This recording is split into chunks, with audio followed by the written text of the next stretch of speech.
Hello friends, welcome to SK knowledge and facts. दोस्तों, रंगों का त्यौहार होली क्यों मनाया जाता है, चलिए जानते हैं। होली कब है ये तो सभी को पता होगा, पर क्या आपको पता है हम होली क्यों मनाते हैं? होली का नाम सुनते ही मन में खुशी और उल्लास की भावना उत्पन्न हो जाती है। होली रंगों का त्यौहार है जिसमें बच्चे से लेकर बूढ़े व्यक्ति तक शामिल होकर धूमधाम से इस त्यौहार को सबके साथ मिलकर खुशियों से मनाते हैं। इसलिए इस त्यौहार को सब खुशियों का त्यौहार भी कहते हैं। दोस्तों, हमारे भारत देश जैसा पूरे विश्व में दूसरा और कोई भी देश नहीं है जहां लोग एक साथ मिलकर बिना किसी भेदभाव के भाईचारे के साथ सारे त्योहारों का लुत्फ उठाते हैं। ये त्यौहार हिंदुओं का प्रमुख और प्रचलित त्यौहार है, लेकिन फिर भी इस त्यौहार को हर जगह हर धर्म के लोग एक साथ मिलकर प्रेम स्नेह के साथ मनाते हैं, जिसके वजह से ये त्यौहार एक दूसरे के प्रति स्नेह बढ़ाती है और निकट लाती है। हमारे देश में जितने भी त्यौहार मनाए जाते हैं उनके पीछे एक पौराणिक और सच्ची कथा छिपी हुई होती है। ठीक उसी तरह होली में भी रंगों के साथ खेलने के पीछे भी बहुत सारी कहानियां हैं। होली का दिन बड़े ही शुभ दिन होता है। ये पर्व हर साल बसंत ऋतु के समय फागुन यानी कि मार्च के महीने में आता है, जिसे पूर्णिमा के दिन मनाया जाता है और ये सबसे ज़्यादा खुशी देने वाला त्यौहार है। ये बसंत का त्यौहार है और इसके आने पर सर्दी खत्म हो जाती है और गर्मी की शुरुआत मानी जाती है। दोस्तों, इस साल यानी कि 2022 में यह त्यौहार यानी कि होली का त्यौहार 18 और 19 को मनाई जा रही है पूरे भारत में। भारत के कुछ हिस्सों में इस त्यौहार को किसान अच्छी फसल पैदा होने की खुशी में भी मनाते हैं। दोस्तों, होली का ये उत्सव फागुन के अंतिम दिन होलिका दहन की शाम से शुरू होता है और अगले दिन सुबह सभी लोग आपस में मिलते हैं, गले लगते हैं और एक दूसरे को अबीर और गुलाल लगाते हैं। इस दौरान पूरी प्रकृति और वातावरण में बेहद सुंदर और रंगीन नज़ारा होता है। इस पर्व को एकता, प्यार, खुशी, सुख और बुराई पर अच्छाई की जीत के रूप में भी जाना जाता है। आखिर होली का त्यौहार क्यों मनाया जाता है? होली के इस त्यौहार से अनेकों पौराणिक कहानियाँ जुड़ी हुई हैं, जिनमें से सबसे प्रचलित कहानी है प्रहलाद और उसकी भक्ति की। माना जाता है कि प्राचीन काल में हिरण्यकश्यप नाम का एक बलशाली असुर हुआ करता था, जिसे ब्रह्मदेव द्वारा ये वरदान मिला था कि उसे कोई इंसान या कोई जानवर नहीं मार सकता, न ही किसी अस्त्र या शस्त्र से, न ही घर के बाहर या घर के अंदर, न ही दिन में वो मारा जा सकता है और न ही रात में, और न ही वह धरती पर मरेगा न ही आकाश में। हिरण्यकश्यप के पास इस असीम शक्ति होने की वजह से वो घमंडी हो गया था और भगवान के बजाय खुद को ही भगवान समझता था। अपने राज्य के सभी लोगों के साथ अत्याचार करता था और सभी को भगवान विष्णु की पूजा करने से मना करता था, और वह अपनी पूजा करने का निर्देश देता था क्योंकि वह अपने छोटे भाई का मौत का बदला लेना चाहता था। उसके छोटे भाई को भगवान विष्णु ने मारा था। हिरण्यकश्यप का एक पुत्र था जिसका नाम था प्रहलाद। एक असुर का पुत्र होने के बावजूद भी हिरण्यकश्यप की बात न सुनकर भी प्रहलाद भगवान विष्णु की पूजा करते थे। हिरण्यकश्यप के खौफ से सभी लोग उसे भगवान मानने के लिए मजबूर हो गए थे, सिवाय उसके पुत्र प्रहलाद के। हिरण्यकश्यप को यह बात मंजूर नहीं थी। उसने काफी प्रयास किया कि उसका पुत्र भगवान विष्णु की भक्ति छोड़ दे, मगर वह हर बार अपने प्रयास में असफल होता रहा। इसी क्रोध में उसने अपने पुत्र की मृत्यु करने का फैसला किया। दोस्तों, हिरण्यकश्यप अपने इस घिनौने चाल में उसने अपनी बहन होलिका से सहायता मांगी। होलिका को भगवान शिव द्वारा एक वरदान प्राप्त था, जिसमें उसे एक वस्त्र मिला था। जब तक होलिका के तन पर वह वस्त्र रहेगा, तब तक होलिका को कोई भी आग जला नहीं सकती थी। हिरण्यकश्यप ने अपनी बहन होलिका को आदेश दिया कि वो प्रहलाद को लेकर अपनी गोद में बैठ जाए और आग में बैठ जाए। आग में होलिका जल नहीं सकती क्योंकि उसे वरदान मिला था, लेकिन उसका पुत्र आग में जलकर भस्म हो जाएगा, जिससे सबको यह सबक मिलेगा कि अगर उसकी बात लोगों ने मानने से इनकार किया तो उनका अंजाम उसके पुत्र के जैसा यानी कि प्रहलाद के जैसा ही होगा। जब होलिका प्रहलाद को लेकर आग में बैठी, तब वो भगवान विष्णु का जाप कर रहे थे।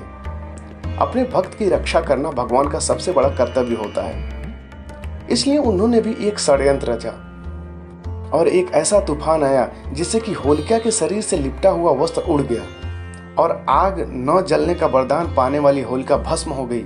और वहीं दूसरी ओर भक्त प्रहलाद को अग्निदेव ने छुआ तक नहीं। तब से लेकर अब तक हिंदू धर्म के लोग इस दिन को बुराई पर अच्छाई की जीत के रूप में देखते हैं और उस दिन से होली उत्सव की शुरुआत की गई। और इस दिन को मानने के लिए लोग रंगों से खेलते हैं। होली से ठीक एक दिन पहले होलिका दहन होता है, जिसमें लकड़ी, घास और गाय का गोबर से बने ढेर इंसान अपनी बुराई के चारों ओर घूमकर आग में जलाता है और अगले दिन से नई शुरुआत करने का वचन लेता है। दोस्तों, होली महोत्सव का इतिहास जानते हैं। क्या है होली का महत्व, ये जानते हैं। होली का त्यौहार अपनी सांस्कृतिक और पारंपरिक मान्यताओं की वजह से बहुत प्राचीन समय से मनाया जाता आ रहा है। इसका उल्लेख भारत की बहुत से पौराणिक पुस्तकों जैसे पुराण, 10 कुमार चरित्र, संस्कृत नाटक रत्नावली में किया गया है। होली के इस अनुष्ठान पर लोग सड़कों, पार्कों, सामुदायिक केंद्र और मंदिरों के आसपास के क्षेत्रों में होलिका दहन की रस्म के लिए लकड़ी और अन्य ज्वलनशील सामग्री के ढेर बनाने शुरू कर देते हैं। बहुत से लोग घर पर साफ सफाई भी करते हैं। इसके साथ अलग अलग प्रकार के व्यंजन भी बनते हैं, जैसे कि गुजिया, मिठाई, मुट्ठी, मालपुआ, चिप्स आदि चीज़ें बनाई जाती हैं। होली पूरे भारत में हिंदुओं के लिए एक बहुत बड़ा त्यौहार है, जो ईसा मसीह से पहले भी कई सदियों से मौजूद है। अगर इससे पहले की होली की बात करें तो यह त्यौहार विवाहित महिलाओं द्वारा पूर्णिमा की पूजा करके उनके परिवार के अच्छे लिए माना जाता है। प्राचीन समय पौराणिक कथाओं के अनुसार इस त्यौहार का जश्न मनाने के पीछे कई कहानियां प्रचलित रही हैं। होली हिंदुओं के लिए एक सांस्कृतिक, धार्मिक और पारंपरिक त्यौहार है। होली शब्द होलिका से उत्पन्न हुआ है। होली का त्यौहार विशेष रूप से भारत के लोगों के द्वारा मनाया जाता है, जिसके पीछे का बड़ा कारण है।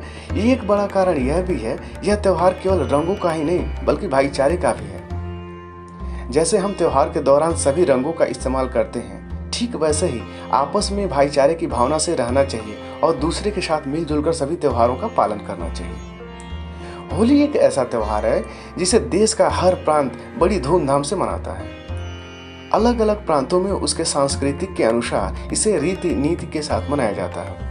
यह त्यौहार हमें जीवन में सबके साथ मिलजुल कर रहने की प्रेरणा देता है। दोस्तों, होली को सही तरीके से कैसे मनाएं, चलिए उसके बारे में थोड़ा सा जानते हैं। पहले होली रंग जो है प्राकृतिक चीज़ों से मनाते थे, जैसे कि फूलों से बने और उनसे बने गुलालों से किया जाता था। वो रंग हमारी त्वचा के लिए बहुत ही अच्छा होता था, क्योंकि उसमें कोई भी केमिकल्स नहीं मिलाया होता था। लेकिन आज के समय में दुकानों पर रंगों के नाम पर केमिकल्स से बने पाउडर बिकते हैं, जो कि हम सबकी सेहत के लिए हानिकारक है और खासकर बच्चों के लिए तो सबसे ज़्यादा। ये केमिकल से बने रंग कम दामों में मिलते हैं और नेचुरल रंग जैसे ही दिखते हैं, लेकिन होली के दिन इस्तेमाल करने के लिए ये खतरनाक होते हैं। दोस्तों, इस खराब रंग के कारण कई लोगों ने होली खेलना छोड़ दिया है, जो कि बड़े ही दुख की बात है, क्योंकि केमिकल से बने रंग की वजह से लोगों को बहुत शारीरिक रोगों को झेलना पड़ता है। हमें इस पुराने और प्रसिद्ध त्यौहार को अच्छे तरीके से मनाना चाहिए। दोस्तों, होली के दिन क्या करना चाहिए, चलिए उसके बारे में जानते हैं। सबसे पहले होली के दिन ऑर्गेनिक और नेचुरल रंगों का ही इस्तेमाल करें, जैसे कि फूड डाइज वगैरह। आप इस दिन को जो कपड़े पहने हैं उसे अपने पूरे शरीर को ढका होना चाहिए, ताकि जब कोई दूसरा व्यक्ति आपको केमिकल से बने रंग लगाए तो आपकी त्वचा कपड़ों की वजह से बच जाए। अपने चेहरे, शरीर और बाल पर कोई भी किसी भी तरह का एक तेल लगा लें, ताकि आप रंगों को नहाते वक्त छुड़ाने की कोशिश करें तो वो आसानी से छूट जाए। रंग खेलने के बाद अगर आपको कोई भी शारीरिक परेशानी शुरू होती है तो तुरंत अपने नज़दीकी अस्पताल में जाएं।